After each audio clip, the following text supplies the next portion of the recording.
ভালোবাসার মৃত্যু পর্ব ২। রাতটা যেন কাটতেই চায় না। ঘড়ির কাঁটার প্রতিটি শব্দ মেঘার কানে হাতুড়ির মতো বাজছে। বৃষ্টির বেগ কমলেও ল্যাম্পপোস্টের হলুদ আলোয় ভেজা রাস্তাটা এখন আয়নার মতো চকচক করছে। মেঘা ডায়েরিটা কোলের ওপর রেখে সারা রাত নির্ঘুম কাটিয়েছে। আঠা দিয়ে আটকানো দ্বিতীয় পাতার ওপর বড় করে লেখা আজকের তারিখ। ভোর ৫টা। মেঘা আর ধৈর্য ধরতে পারল না। একটি ধারালো পেপার নাইফ নিয়ে সে খুব সাবধানে ডায়েরির দ্বিতীয় পাতাটি খুলল। পাতাটি খোলা মাত্রই তার ভেতর থেকে একটি পুরনো খবরের কাগজের কাটিং বেরিয়ে এলো। সেটি ৩ বছর আগের একটি আত্মহত্যার খবর। খবরটি ছিল রিদওয়ানা নামের এক তরুণীর, যে আকাশের অফিসের সহকর্মী ছিল। রিদওয়ানার মৃত্যুর কয়েকদিন পরেই আকাশের সেই দুর্ঘটনা ঘটেছিল। তখন পুলিশ এই দুটো ঘটনার কোনো যোগসূত্র খুঁজে পায়নি, কিন্তু ডায়েরির এই পাতায় রিদওয়ানার ছবির নিচে লাল কালিতে লেখা, সে আত্মহত্যা করেনি মেঘা, তাকে আকাশের গোপন সত্য জানার জন্য সরিয়ে দেওয়া হয়েছিল। আর আকাশকে সরিয়ে দেওয়া হয়েছিল কারণ সে খুনিকে চিনে ফেলেছিল। মেঘা স্তব্ধ হয়ে বসে রইল। আকাশ কি তবে কোনো খুনের সাক্ষী ছিল? কিন্তু আকাশ তো তাকে কোনোদিন রিদওয়ানার কথা বলেনি। তবে কি আকাশের জীবনের এমন কোনো অন্ধকার দিক ছিল যা মেঘার কাছে আজানাই রয়ে গেছে? সকাল ৯টা। মেঘার অফিসের ফোনটা বেজে উঠল। তার বর্তমান বাগদত্তা আরমান ফোন করেছে। আরমান পেশায় একজন সফটওয়্যার ইঞ্জিনিয়ার। আকাশের মৃত্যুর পর মেঘা যখন মানসিকভাবে ভেঙে পড়েছিল, তখন আরমানই তাকে আগলে রেখেছিল। আরমান খুব শান্ত স্বভাবের মানুষ। মেঘার প্রতি তার যত্ন ও ভালোবাসা অতুলনীয়। হ্যালো মেঘা, কাল রাতে কি তুমি ঠিকমতো ঘুমাওনি? তোমার গলাটা খুব বসা লাগছে। ওপাশ থেকে আরমানের উদ্বিগ্ন কণ্ঠ ভেসে এলো। মেঘা নিজেকে সামলে নিয়ে বলল, না আরমান, শরীরটা একটু খারাপ, কেন জানি খুব মাথা ধরছে। আজকের দিনটা রেস্ট নাও মেঘা, আমি বিকেলে তোমার পছন্দের নীল ফুল নিয়ে আসব, আমরা বাইরে ডিনার করব। আরমান কোমল গলায় বলল, নীল ফুল? আকাশের প্রিয় ফুলও ছিল নীল অপরাজিতা। মেঘার মনে পড়ে গেল, কাল রাতে সে আকাশের লকেট পরা একজনকে ভিডিওতে দেখেছে। সে কি আরমানকে সব বলবে? না, এখনই বলা ঠিক হবে না। যদি আরমানও এই ঘটনার সাথে কোনোভাবে যুক্ত থাকে? মেঘার সন্দেহ এখন বিষাক্ত সাপের মতো ফনা তুলছে।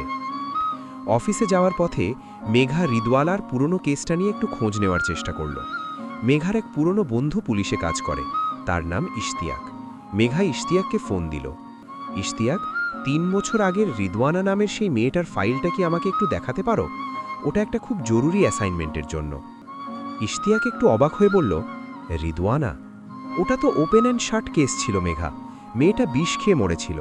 তবে মজার ব্যাপার হলো, ঘটনার কিছুদিন আগে সে একটা ইন্স্যুরেন্স পলিসি করেছিল, যাতে নমিনি হিসেবে একজনের নাম ছিল, কিন্তু পরে সেই নামটা ঘষে তুলে ফেলা হয়। মেঘা বিড়বিড় করে বলল, ঘষে তুলে ফেলা হয়েছিল? কেন? জানি না মেঘা, সম্ভবত কেউ চায়নি তার পরিচয় প্রকাশ পাক। আচ্ছা, আমি ফাইলটা খুঁজে তোমাকে বিকেলে জানাচ্ছি। বিকেলবেলা মেঘা বাসায় ফিরে দেখল, তার দরজার সামনে আরমান দাঁড়িয়ে আছে, হাতে একগুচ্ছ নীল ফুল। আরমানের মুখে সেই পরিচিত প্রশান্তির হাসি, কিন্তু আজ মেঘার কেন জানি সেই হাসিকে খুব যান্ত্রিক মনে হচ্ছে। এই নাও তোমার ফুল, এবার তৈরি হও, আমরা সেই রেস্টুরেন্টে যাব যেখানে আমাদের প্রথম দেখা হয়েছিল। আরমান বলল। রেস্টুরেন্টে বসে যখন আরমান মেনু দেখছিল, মেঘা তখন আরমানকে খুঁটিয়ে খুঁটিয়ে দেখছিল। আরমানের কবজিতে একটা পুরনো দাগ। মেঘা আগে কখনো এটা খেয়াল করেনি। আরমান, তোমার কবজিতে এই দাগটা কিসের? মেঘা হঠাৎ জিজ্ঞাসা করল। আরমান একটু থমকে গেল, হাতটা টেবিলের নিচে সরিয়ে নিয়ে বলল, ও এটা ছোটবেলার একটা আঘাত। কেন আজ হঠাৎ এটা নিয়ে মাথা ঘামাচ্ছ কেন? এমনি। মেঘা দীর্ঘশ্বাস ফেলল। ডিনার চলাকালীন মেঘার ফোনে একটা আননোন মেসেজ এলো, একটি অডিও ফাইল। মেঘা টেবিলের নিচে ফোন নিয়ে কানে ইয়ারফোন লাগালো। অডিওটি প্লে হতেই সে জমে গেল। ওটা আকাশের কণ্ঠস্বর। আকাশ খুব আতঙ্কে বলছে, মেঘা, আমি আরমানের সাথে রিদওয়ানার ব্যাপারে কথা বলতে যাচ্ছি। ও কেন জানি অদ্ভুত আচরণ করছে। যদি আমার কিছু হয়ে যায় তবে আরমানকে কখনো ক্ষমা করো না। মেঘা তার সামনে বসে থাকা আরমানের দিকে তাকালো। আরমান তখন খুব শান্তিতে কফি খাচ্ছে। আকাশের সেই অডিও ৩ বছর আগের। তবে কি আরমানই আকাশের ঘাতক? মেঘার চোখ ফেটে জল আসতে চাইল, কিন্তু সে নিজেকে সংবরণ করল। সে এক ভয়ঙ্কর মানুষের সাথে ডিনার করছে। বাসায় ফেরার পর মেঘা ডায়েরির ৩য় পাতার দিকে তাকালো। ওটা কালকের তারিখ। মেঘার মনে হচ্ছে তার চারপাশটা ক্রমশ অন্ধকার হয়ে আসছে। যে মানুষটাকে সে নিজের জীবনের দ্বিতীয় সুযোগ মনে করেছিল, সেই কি তার প্রথম ভালোবাসা কেড়ে নিয়েছে? মেঘা অলমারি থেকে তার লাইসেন্স করা পিস্তলটা বের করল। সে আর সাংবাদিক মেঘা নয়, সে এখন এক প্রতিশোধকামী নারী।